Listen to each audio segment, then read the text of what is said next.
Hello, everyone. I want to welcome you to our interview today with Luke Reinbold. He's going to share a little bit about his experience and just helping us overcome the anxiety and fear. I know all of us are on this journey together and cheering each other on.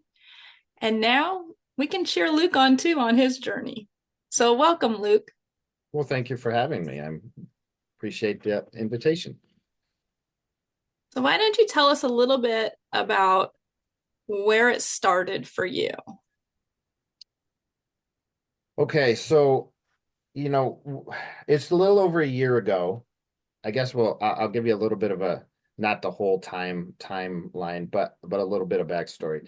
So a little bit over a year ago, I received a concussion um in an incident that I don't have any recollection of. I don't remember any of it. Um, And some of you might know, I'd like to video different things that happen with horses, and sometimes they're somewhat scripted out, and I'm trying to show, say how to side pass a horse or something. But at other times, I like to just video things as they're happening. Well, in this instance, I was riding this horse, and I was videoing something, and the video I thought came out pretty well, and it was great, right? And I was riding this horse, and he was the last one of the day. So I was riding and I have a small indoor and it was dark outside and it was one of those days, just not everything had gotten done off my list that we'd like to think, right? Because life happens. Well, I was riding this horse around and the last memory that I can recount is I was like, boy, this horse is, and I had just started him. I had maybe 30 days on this horse. I was like, wow, this trot is really getting nice. Like this horse is really starting to ride nice. And then there's a roughly 20 to 30-minute block that I have no recollection of. I don't know what happened. I don't have any idea. The very next thing that I remember was the top two steps from my base of going I have a walk-in basement. The top two steps going up into the first floor. That's the very next thing I remember. All I know is I had a knot in the back of my head that hurt, and my wife says that I was acting weird, which in and of itself isn't anything new, right? But but I didn't know what happened. Now, um, my wife then says, I think maybe we'd better go back out in the barn and see what's going on. Now, ironically, I had unsaddled the horse. I put him back in his stall. I put the saddle in the wrong spot, but I did untack him. I'd shut all the lights off. Everything was good, except right, I'd hit my head. And I have broken multiple bones and different things from sports to riding accidents in the past. And there's no reason necessarily that this, and probably even had concussions before, more than likely, right? It's not something that's typically talked about years ago, although we're starting to learn a lot about it, right? But this one was just different. And I have no necessarily idea why, other than it was a significant enough concussion that I couldn't. I mean, I was super dizzy. Loud noises bothered me horribly, bright lights, all those things. So the last year has really, I mean, just to be honest and real with people, it shook me.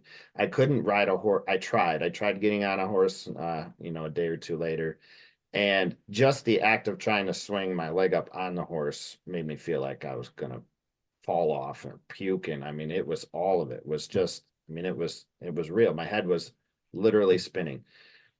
And I had to work through a lot of things, right? And for me, I couldn't go back to that incident and try to break that down because I simply couldn't remember and still don't. I still don't remember any of that, exactly what happened.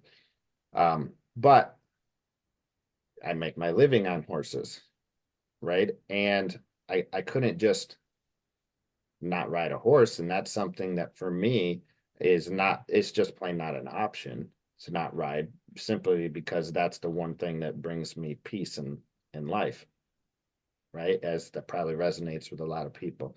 So I had to figure out what I needed to do, right? Moving forward. And for me, in a lot of ways, it was very frustrating because there was like a 3 week gap that I really didn't ride at all. And that was really hard for me because that's nothing, normally I'm on a horse every day. But I had to do that. And then the very first time I went to really try, and I walked this horse out on well, actually I just went up to my road, which is a very quiet road. I mean, I live on a dirt road. There's no traffic. But I went roughly a half mile and came back and had to go to bed and passed out for hours. Just slept because it was still and this was almost a month later. And Was that was that very was that physical? that was all the physical aspect, Yeah. right? Mentally, I thought I was fine, but yeah, I mean, it just wiped me out. Right. So I had to be reasonable with that and keep working into it. And then it took me another couple weeks before I could consistently walk, even say on a trail ride, and then considerable more time to trot. And I think I was probably almost 3 months into it before I could lope a horse. And for whatever reason, in my concussion, it made my head spin this way, and I felt like I was also spinning this way at the same time. And I was starting my clinic season and everything at that point, Yeah. and and typically I was a guy that would get on most any horse and help people, and for my job, a lot of times these were quote problem horses. And I just honestly I couldn't do that because it was in some cases I was still almost nauseated and spinning, and I just didn't have a balance even, you know. So that's really frustrating and and hard, right? So one of the strategies that I really used to get back on track from that was I had to force myself to just ride the horses that were my really easy going, steady horses that I could just really trust. And and that's something that I have predominantly done, since then.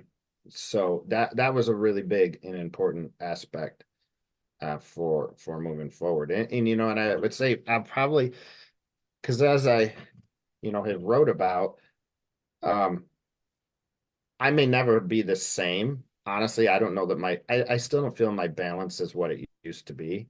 Right. Is in at 20 years old, of course, you think you're 10 feet tall and bulletproof. And Hey, I'm that way at 60. and then there's some aspects of that that's okay. But then, I just had to force myself to go, do I need to do those same things that I used to do? Right. I mean, just in the ways that I ride and think, does it need to be the same thing? And I think that's an individual decision that everybody has to make. I don't think that's something that outside perspectives need to make that, Right. so that's one of the big things that I've just come to grips with, and I think that's okay. I love what you said in your recent post that from your dad. Are you too poor to pay attention? Can you share a little bit about how that has impacted your journey with your recovery? Yeah, and that's really that whole idea of paying attention. And I guess to further expound on that, it's just being aware, right? Or paying attention.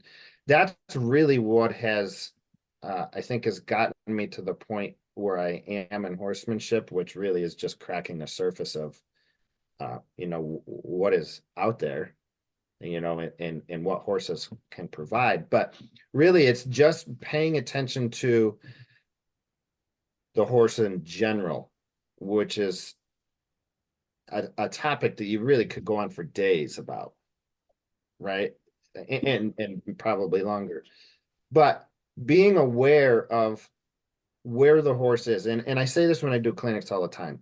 One of the things I absolutely love about horses is that they never lie, Right. right? That's a hard concept for humans to really to grasp, simply because humans are used to humans, right? And you can't watch the news or anything and not be aware that someone's lying most all the time, right? And that's sad, that's unfortunate, but that's the world we live in, and people at least subconsciously are aware of that. But with horses, it's refreshing to me to know that that's not the case. What you see with a horse is what you get. Now, here's the key component to that, though. we have to ask that question of where the horse is at without any preconceived notions on what the answer is. Right. So what I mean by that is in a lot of ways, a lot of people are convinced that their horse is going to do XYZ, right? Something naughty. The horse is going to be spooky. The horse is going to look, the horse is going to buck. The horse is going to this. The horse is going to that. And in a lot of ways, because of that, they treat their horse. So let's say use spooking as an example. If they're convinced that that horse is going to be spooky and look for something, our body language then changes, right? And we're so reactive to all of these potential stimulus that might cause this horse this problem that then the horse, whether they were calm or not, and in most instances we're just with their buddies enjoying the sunshine or who knows, right? Maybe half asleep in a stall, whatever it was, and we pull them out, and now we're filled with anxiety and filled with fear. And then the horses, as soon as they start sensing that, it becomes a self-fulfilling prophecy. Yep. Right. And then they start looking for excuses to be scared. So then we go, see, I knew it. I knew that was going to happen. I knew it was. And then in essence, it is. And that's because of we've got to get ourselves mentally in that right headspace so that we can be the leader that that horse desires, honestly. And I mean, that whole leadership component can go, that's another one you could go on for days about. But it's so important. And then I've even got some pushback when I wrote about that because people said, no, horses don't need leaders. And I say, if you watch horses in a herd setting, none of them want to be the one that fights the lion. Nope. Right? None of them are looking to be that one. In fact, they all run, generally speaking, and then ask questions later. Right? That's not a great component to leadership. So horses have tons of attributes, but being a real great leader is not normally one of them. So, And it's usually, the one that steps up and decides to be the most aggressive with the most fear attached to it that yeah, becomes the leader. yeah, I no know I've doubt. been, my recent mare kicked me in the back. Well, bit me in the back and then kicked another horse over on top of me twice. And I was so scared. And I went, wait a minute, I've got to go in there being the mountain lion. Yeah. And that's what I had to do mentally to let her go, oh, I don't have to be leader. Yep. And she's That's been a the great sweetest point. thing ever since then. But Yep. it took me 3 months to get my own backbone. And, something interesting. I was with the herd and they were eating, and I was cleaning out the three-sided shed. And a plastic bag blew in and was blowing all around their legs. And guess what? Not one of them even flicked an ear. And I thought, oh, this is a good time to play. So, I'm 30 feet away from them and I go, oh, bag. And you should have seen them, tails up. What? What? They were perfectly fine with the bag. Didn't bother them at all. They were worried about what I was worried about. Right. And that was just so eye-opening. Spending time with the herd has been such a blessing. You have no doubt. I couldn't agree more. Like that is the best things that I have learned about horses has been through horses, and obviously I make my living with horses and things, and I try to teach people and convey a lot of things. And I've learned from a lot of really great horsemen over the years. However, my best teacher has still always been the horse, and that will never change. Right. That there's no doubt about it, because no one is going to be able to teach the language of the horse better than the horse, and the attributes of just how horses are going to interact with each other and things. So yeah, absolutely. That is they're awesome animals in so many ways. And I could go on and on about that, but that's why we're all here, because we understand that. That's why we do horses, right? So Yeah.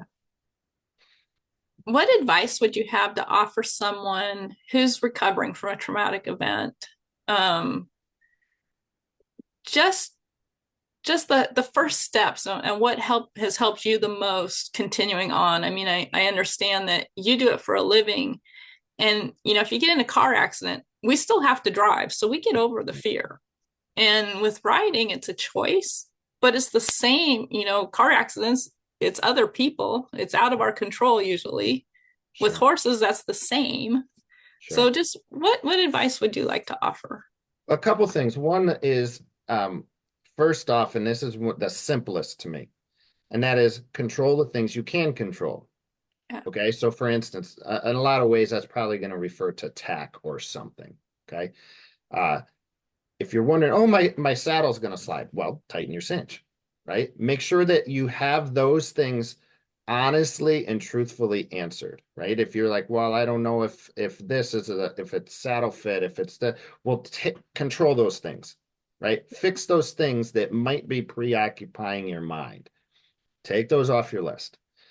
Then from there, come back to answering the questions. Is this horse legitimately spooking and looking for problems? Right? Which they're usually not looking for problems, but they are aware of them when they're there. So come into the aspect of like if, for instance, if we're like you referred to as riding outside of the arena. Well, if that's the thing that's really is the problem right now, well, don't ride outside of the arena yet, right? Don't go there yet. We may work towards that if that's the goal, but right now, control the things you can control. And then from that, answer those or ask the questions of where is this horse really at? But don't allow the answers to come with a prejudice of I'm sure this horse is looking for problems. Because reality is horses are always just looking for peace. That's what they're truly looking for. They may not know where to find it, and if we're filled with anxiety, they won't. They can't, right?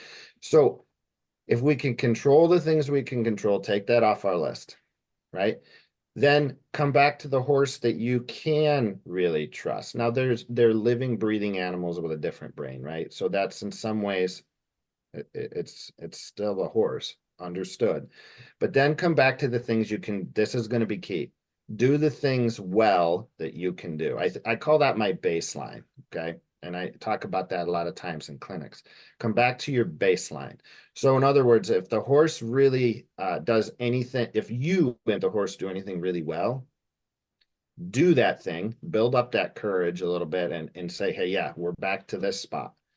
And then at any point in time, if the horse starts leaving and you're leaving that baseline and we're starting to get anxious, we're starting to get nervous and things, come back to what you can do well. Right. And in other words, we're not going to try to reinvent the wheel every day. We don't need to do that. We already have that. And then that to me over time starts making deposits, I call it, in our confidence bank, right?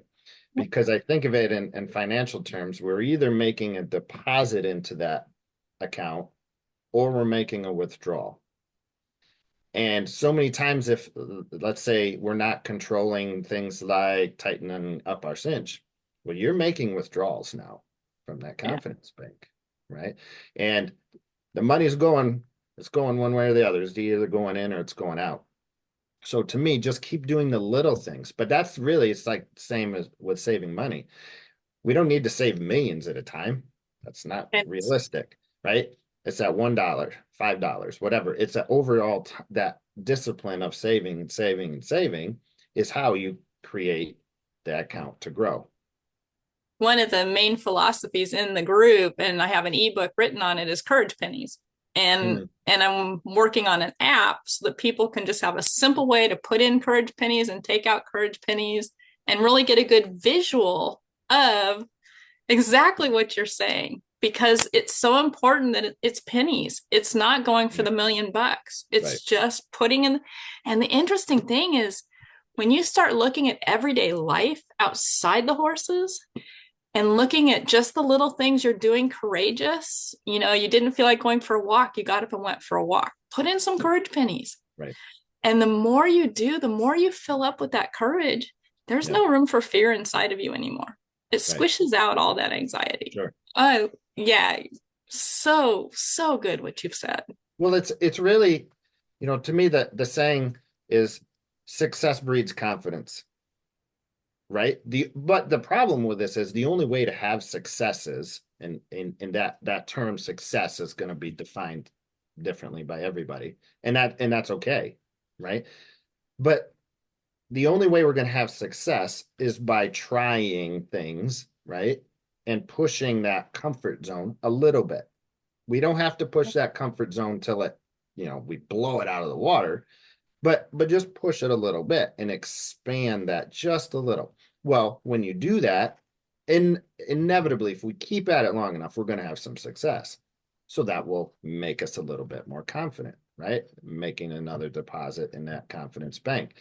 And then as that as that confidence starts gaining momentum, it's almost like that big snowball going down the mountain, right? It's Yeah. going to gain momentum in size and speed and things. Now, at times, we'll still have setbacks. I think that's just realistic, Right.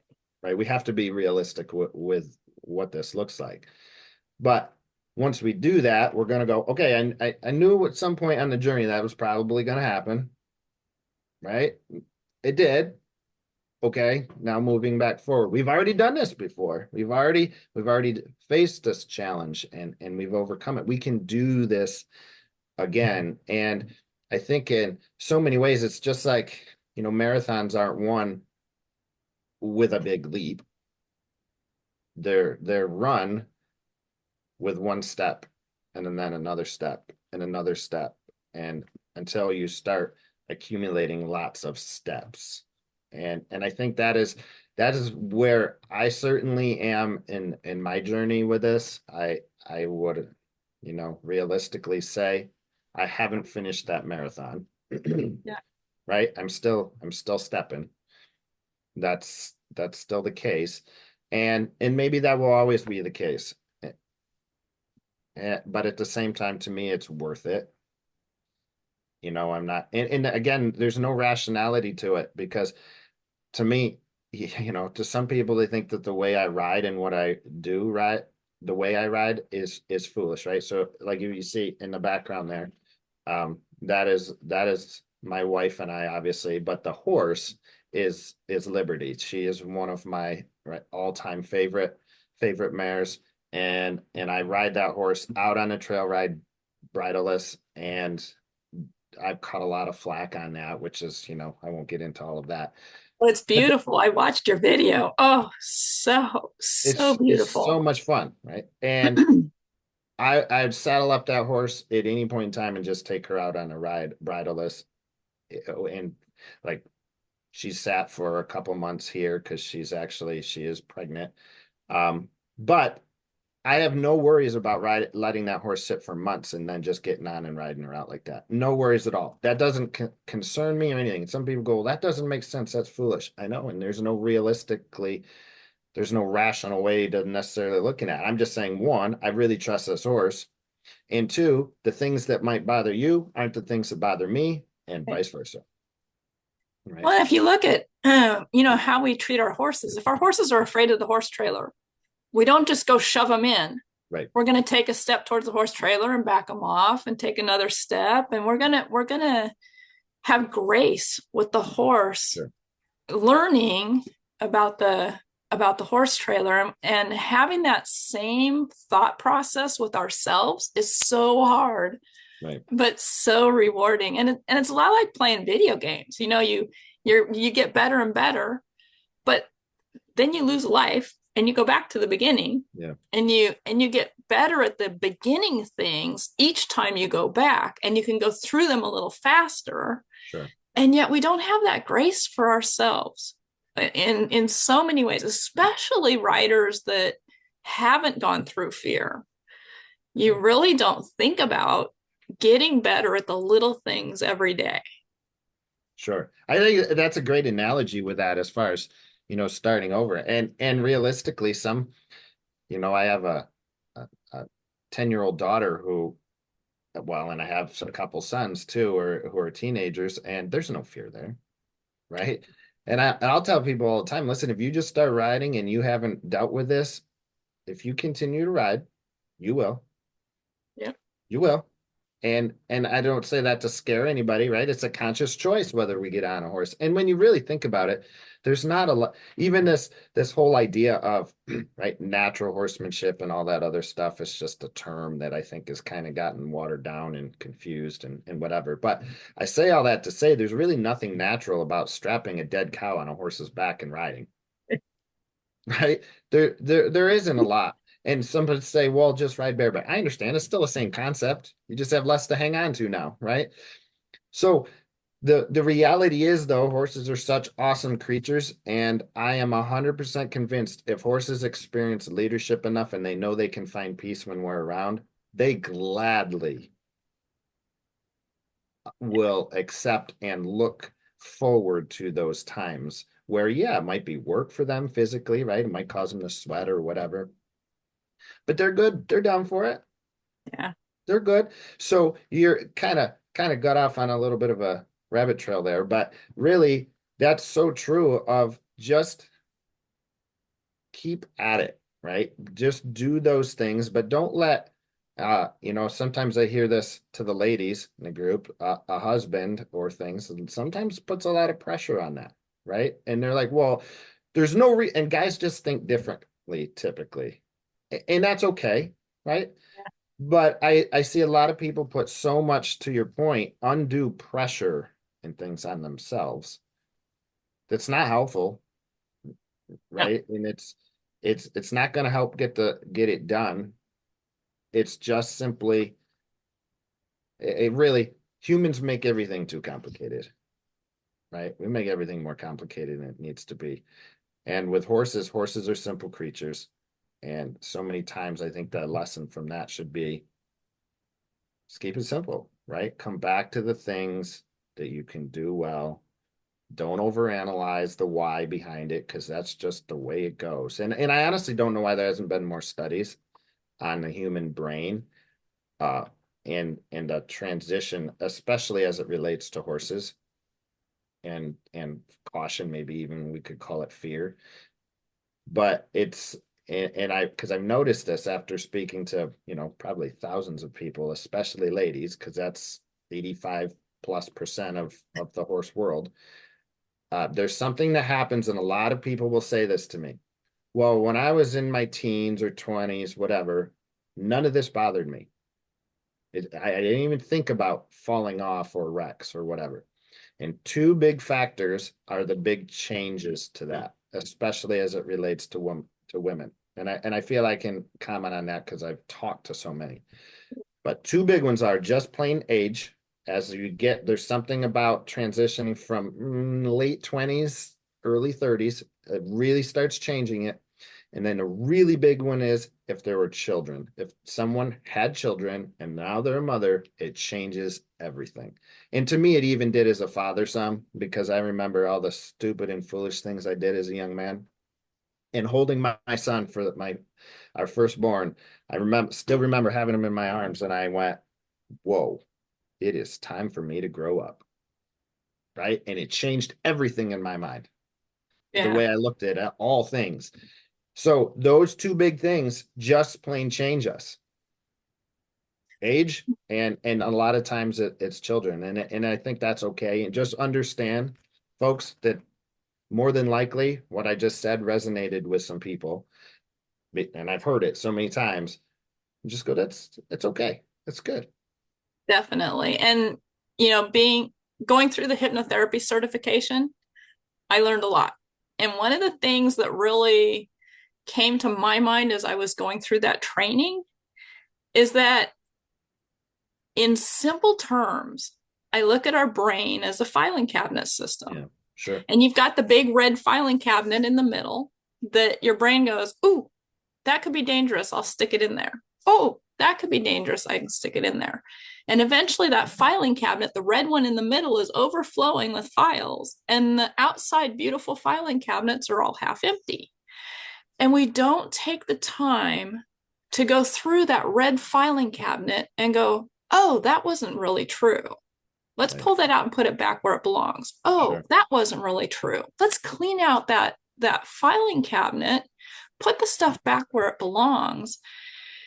And just visually doing that for me has been so refreshing because I realized that, fear that builds up over time isn't necessary. For me, it was mostly imaginary fear. It Yeah, wasn't right. real fear. Yeah, no doubt. And so that stuff I can say, hey, I don't really want that in there. And Right. just picturing cleaning out that filing cabinet has made me feel so much more confident. Well, so much so that I've now got a podcast, Sure. public speaking, and I'm an introvert, Sure. almost a recluse. But it's been so fun to clean all that stuff out that wasn't really me. It was just my subconscious trying to keep me safe. Sure. Which is really it's kind of, I mean, all boiled down in a nutshell. That's why we have the fears in general, right? It's our brain's mechanism to keep our body alive. That's what But fear really is, right? we're only born with two: the fear of Right. loud noises and the fear of falling. Sure. And then we just keep collecting. Yeah, great point. We do, and so much to the point, like you said, the filing cabinet is overflowing, and sure. So how Yeah. did you compartmentalize as far as what were rational fears that needed to go there and what ones needed to go in other places?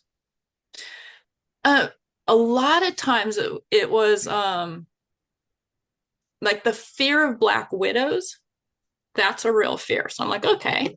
Was that But the because of fear the of incident with a horse, or did no, you have my other mom was things? bit by two black widows. Okay. So my fear started really young on black widows. But I decided not to be afraid of other spiders. Hmm. And it was just that decision of cleaning out all those other spiders. And I'm not afraid of any spiders now. Where I used to scream and run, and it was just, it's making the decisions as you're being mindful in your day-to-day life. Dentists, I was petrified of dentists. I Hmm. had a bad experience as a kid. I Sure. fall asleep in the dental chair now. Yeah. And it was a conscious decision. Oh, I don't need to be afraid of the dentist. And it's just as I go through life evaluating, is this anxiety something I need to pay attention to? And 99.9% of it, no, I don't need to pay attention. Yeah. With the riding, I've now got a pre-ride checklist for me and a pre-ride checklist for the horse so that I feel so much more confident, like a pilot walking around an airplane. Yep, check, yep, check, yep, check. Huh, I'm good to ride. Oh, that's a no for today. Sure. That's a red flag.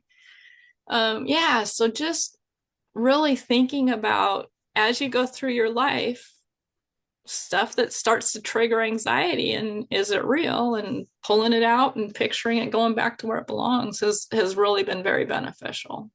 And it's interesting you mentioned that analogy with that pilot in the pre-ride checklist because I use those exact same wording, that same phrasing when I'm doing clinics and trying to teach folks that same concept. Just like the pilot's going to check to make sure their flaps on the plane and the wings will work, right? I want to know, can I steer this thing if I'm up in the air and I need to Mm-hmm. do that? And I really probably should have drawn that out a little bit more uh, before this, but that's so huge to me. Like, for instance, one of the things is I won't get on a horse, especially now, and I really didn't before, unless I could maneuver their hindquarters around. That one is a really big one to me because that's the power. The engine is the hindquarters of a horse, right? That's what drives them.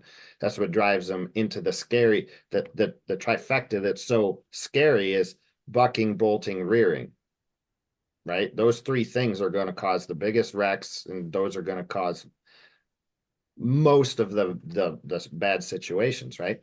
But if I can really maneuver that horse's hip around, even in high stress situations, if I more than likely, once I do this with the horse, you probably don't actually need to because the Right. horse is looking to us for the solution, right? But if I know that I'm very likely going to be able to do that, I'm so much more confident. Well, and for me, it's also moving the shoulders. Sure. If they're tight in the shoulders, they're not moving forward. And so, yeah, I do the hind end and I do the front end. I make sure their shoulders are going both ways before I get on. And I'm not a horse trainer. I'm an AMI. But one of the things that really touched home for me and what you said is that we have to look at going just to the edge of the comfort zone and just that little bit further. Um, the people sitting on the couch aren't getting over their fear. Right. Oh, And absolutely. and my first ride back outside the arena, I took 4 steps. I jumped off. I had a smile for a week Sure. because I took 4 steps. Right. And really, we we can we can make it so that, like you talked about, buck, bolt, rear, those are the big ones. So gain the knowledge. What are you going to do if your horse rears? What are you going to do if your horse bolts? Sure. What are you going to do if your horse bucks? Right. What are you just going to sit there? Are you going to curl up in a ball? What are you going to do and practice it? Practice it before the Sure. horse does it. Sure. Well, and really, it's such the fascinating concept, though. I even wrote, I should probably share this article again. I wrote it years ago, and I haven't put it out in a long time. But I call it the reacting game. And in the reacting game, it's basically making that self-fulfilling prophecies we talked about. But it's when the horse initially gets tight, right? Like you exactly articulated with the shoulders. It's a perfect example of it. Really, what they're telling us, and this is important, that a horse's feet follow their thoughts, right? So, for instance, if their thoughts are bouncing around like a pinball machine, all over the place. Yeah. Oh, what's over here? What's over there? Oh, this the rider's scared. Oh, they're tight. All those things, right? You can visualize it. If that's happening, we can be rest assured that their feet are doing that too, which Mm-hmm. is the bucking, bolting, rearing, for instance. So if we just start to sense that that horse is getting tight, what I learned this way too late in life. But anything when we have that horse moving lateral, I almost think of it as like the horse is going on train tracks, okay, and they're normal. If they're out in the pasture or going out on trail ride or anything, they're on a track. Well, what I'm almost looking for that horse to do is so many times to really get their brain is jump the tracks laterally. They're off line. Okay. So it might be moving the rib cage out because really, if I'm asking that rib cage to bend out, both their front and hinds are crossing over. Right. And I've nothing that I've found grabs the horse's mind the same way as lateral movement. Right. And it's so interesting that when we use that, and I put some videos on basically that concept, and some of them have hit over 1 million views. And I'm going, well, clearly there's something to this. And I don't know why we're not talking about this more in the industry. Right. Honestly, I don't know. So much of it, I think, is based on, well, your chin has to be here, your hands have to be here, your feet exactly have to be here. And those are some important components to balance, don't get me wrong. But quite frankly, if the horse's mind is going everywhere else, balance is really a problem now, right? So if we come back to this and go, hey, let's capture this horse's mind, then the rest of it is the frosting of the cake, right? But if the whole ingredients of the cake are bad, frosting isn't going to make it any better. It's not going to make it taste any better. It's And still a mess.